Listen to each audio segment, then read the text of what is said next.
How long has it been since you looked in the mirror? Maybe it was this morning, maybe it was a few hours ago, but I know you checked your hair, you fixed your clothes, you brushed your teeth. Maybe some of you even polished your head.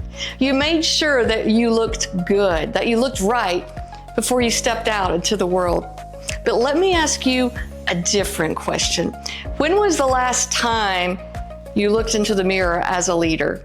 Not to check your appearance, but to check your habits, your reactions, your impact. Because most of us would never imagine walking out the door without checking how we look on the outside. But we walk into meetings every single day without ever checking what's going on the inside.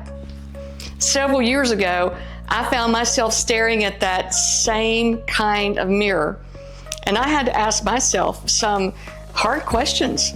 Am I really happy? Am I the person that I really want to be?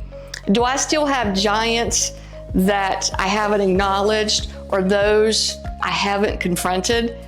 Because on the outside, everything looks successful. After spending more than 25 years working hard, long hours, solving problems, delivering results, failure simply wasn't an option for me.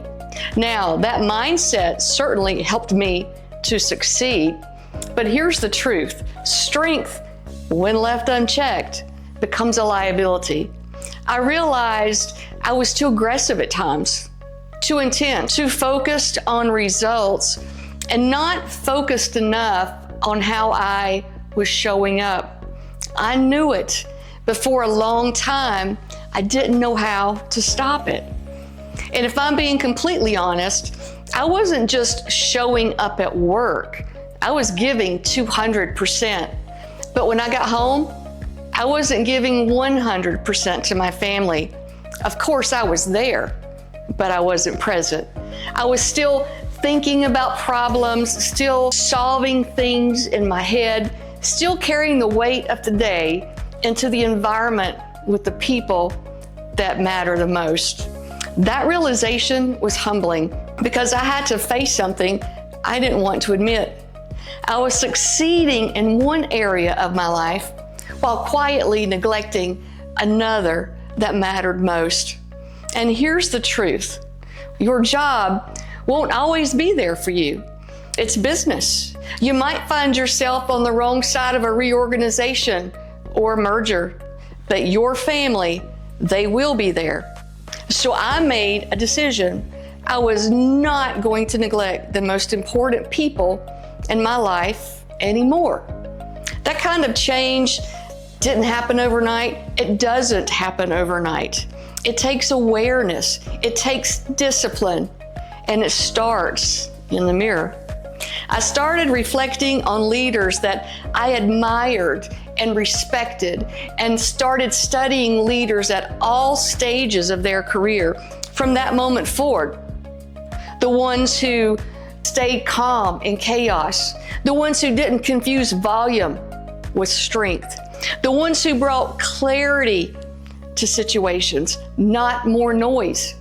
And I realized the difference wasn't intelligence, it was control. It was awareness. It was discipline. And I had to learn my triggers. And most importantly, I had to learn the power of the pause. That pause changed everything. Instead of reacting, I found myself asking, what outcome do I really want to achieve here? Do I want to win this moment, or do I want to lead well? Do I want compliance, or do I want trust? That pause gave me the space I needed to make better decisions. Then came the daily work, the hard work. I had to ask myself at the end of each day, how did I show up? Where did I get it right? Where did I miss it? What do I need to do better tomorrow? That's not weakness, that's leadership.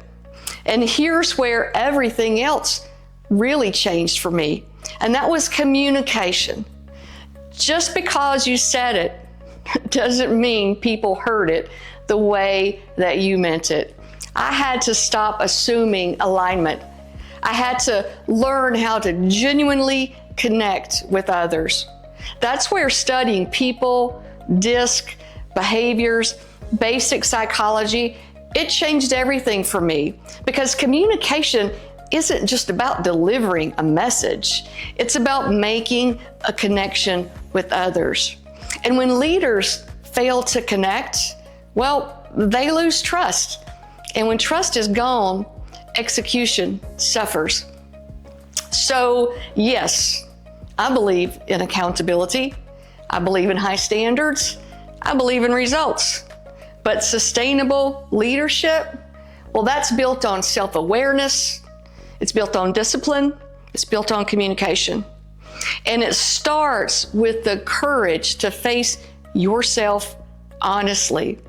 Because the biggest obstacle you're going to face, the hardest person you're ever going to try to lead, isn't out there somewhere. It's the person staring right back at you in the mirror. And that's why I wrote my books, Facing the Mirror, followed by Leading Through the Seasons, because I've lived this. And I know what happens when you finally confront what's holding you back, what's keeping you from your dreams. So the next time you look into the mirror, don't just ask, how do I look? Ask, who am I becoming? Because growth doesn't come from avoiding the mirror. It comes from facing it. Thank you.